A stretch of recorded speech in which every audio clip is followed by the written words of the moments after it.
Hello, people. Another beautiful day. Yeah. Hope your 5 senses working, your health and strength is good. What's up, Game Pass fans?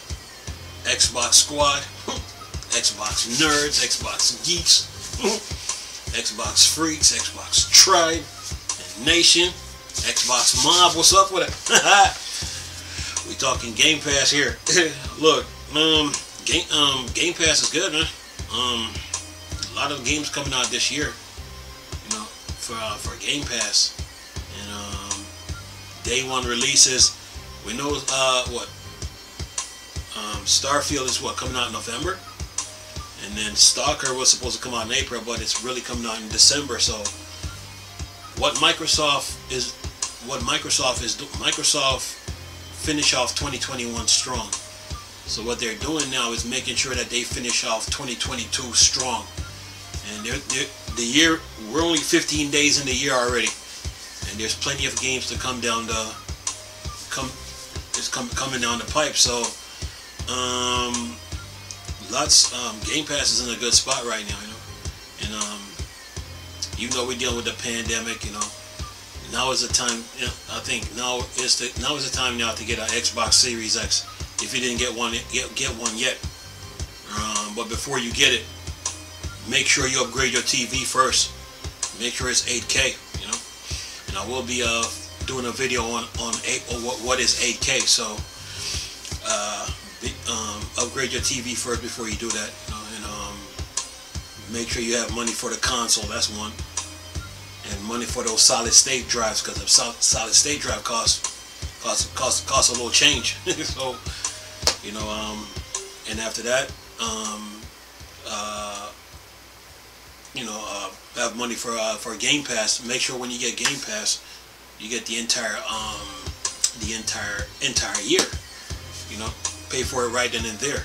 It's the same thing with Xbox Live. So that way you're good for the entire year, and then wait till like the middle of the month, to like the second to last or third to last month of the year, and then upgrade your Game Pass service, you know, so you stay on top of it, and that way you can enjoy your Game Pass. Anyway, talking about Game Pass here, see this article up on Gamers Rant. It says here January 2022 has been a fruitful month for Microsoft and set the ball rolling for what to expect going forward. It seems safe to assume that fans can expect similar surprises addition to the already bursting in value subscription service, alongside a healthy dose of first-party and third-party content that already planned to release this year. Says here fans have tons of promising first-party games to look forward to seeing on Xbox Game Pass. These games include, but are not limited to Arcane Studios' Redfall and the highly acclaimed Deathloop, and from the same developer, Turn 10 developers soft reboot Forza Motorsport is also on track to make it in time for release sometime this year. Oh yeah, they are coming out with I think a Forza Motorsport 8. So yeah, you Forza fans are covered.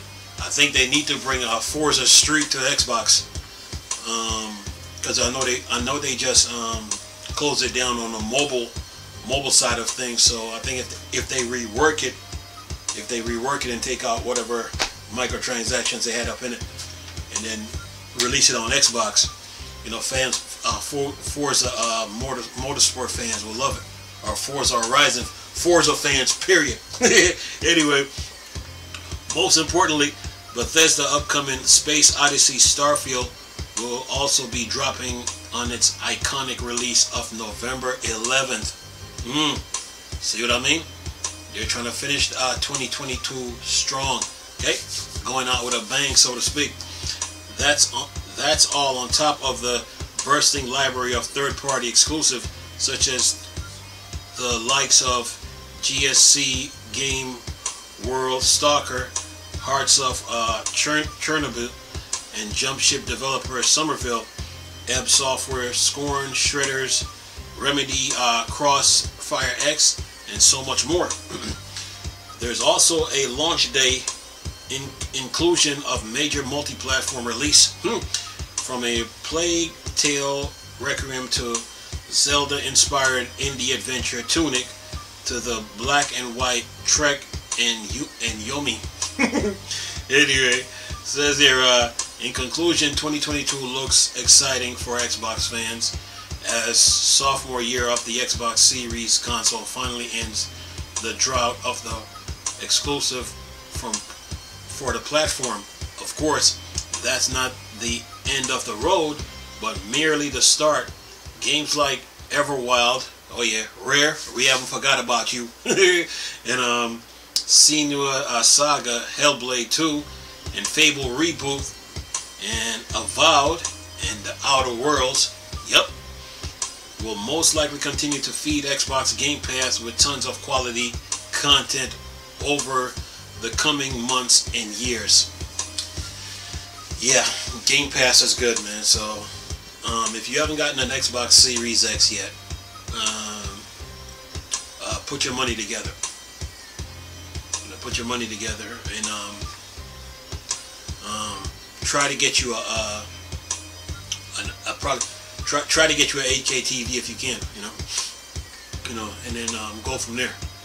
And you have money for the console, money for the TV, money for those solid state drives, and money for your Game Pass subscription.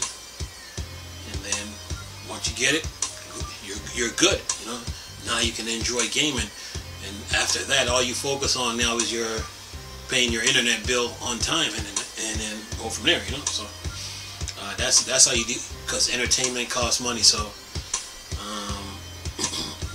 that's the way you take care of that Game Pass situation, and then go from there. And there's a lot of benefits and perks that comes with Game Pass, so you're covered.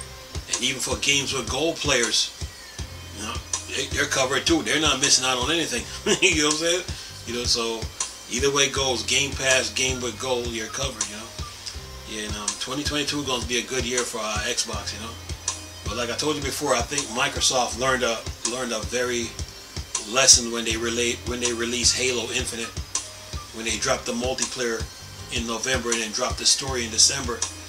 I guess they're realizing now how important it is to finish 2022 strong, just like they did 2021. So they're trying to carry the momentum, over into the end of this year. And we're only 15 days in the year, so lots to look forward to with Xbox, And this week on Xbox, that show is no joke, That show is no joke, and it really, Microsoft keep you up to date with what's going on, in the Xbox universe, And I think today was the last day of Halo 3. Today was the last day, so all the Halos on the Xbox 360 the servers got shut down today. So if you got Halo Master Chief Collection, you're good. You can continue playing your Halos in Halo 5 and Halo Infinite. So yeah, everything is Microsoft is all about that infrastructure business. Taking care of the infrastructure, making sure things run smoothly, and they'll deal with the results from that. But when they came out with Game Pass, man, that was a vision, and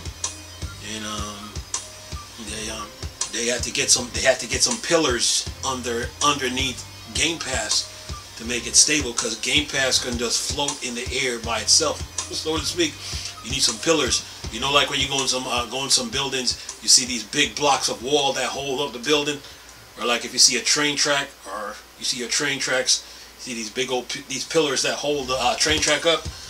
That's what Game Pass needed. So, that's what Game Pass needed. So, when they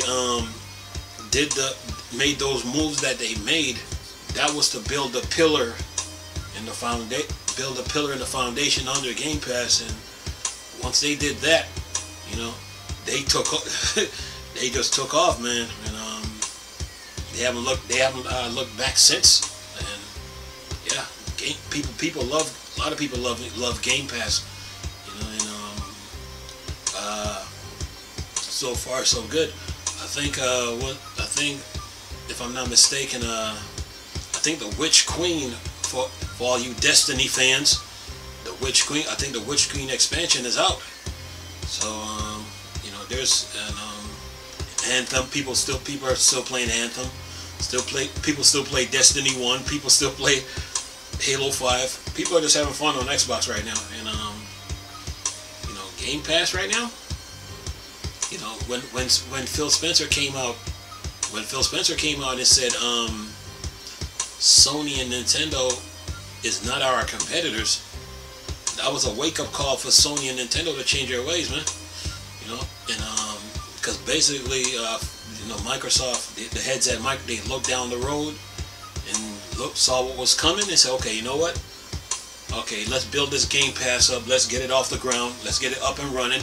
Let's get it stable. And get it up and running and got it stable. That's what they did. And they haven't looked back since. They shocked the world with that ZeniMax Bethesda deal. You know what I'm saying? To me, you know what?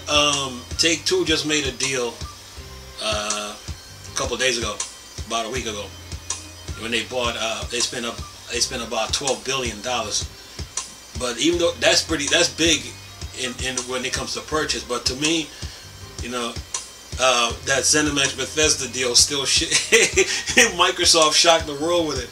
You know, they shocked the world with it when they did it. So I think to me that one has more impact. Don't get me wrong, the 12.2 billion by Take-Two was big, but to me this ZeniMax Bethesda deal, I'm still feeling the effects of it. I'm like, wow, the way they did it, and the purpose of doing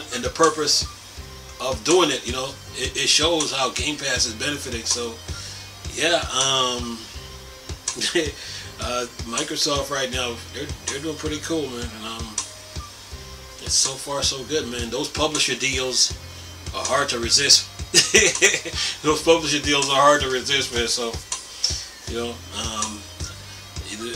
as soon as they come up, man, make sure you got your money ready for that too. You know, so you know, when you go to the like your local stores, like your Walgreens, Walmart, Target, whatever, buy your little gift cards and be ready to spend some. Going to the when those publisher deals come in, go into the Microsoft store and have fun getting your games. But you know, but what Phil Spencer did, you know, with the entire Xbox team, Major Nelson, everybody, what they did, man, was pretty. It was fun to watch, man, from the very beginning. I mean, from day one when I got the Xbox One, and I sat there and watched and I'm sitting there watching the transformation, and how things were just going apart, coming together, and then like, even though when Sony was hitting Microsoft with all these time exclusives all over the place, I mean, even when Sony was hitting Microsoft with a time exclusive, Microsoft just kept sailing, you know. So yeah, it was fun to watch, man. And now they're up to the Series X and S, and so far so good, you know. Yeah, it's been a good. I mean, and to me, the Xbox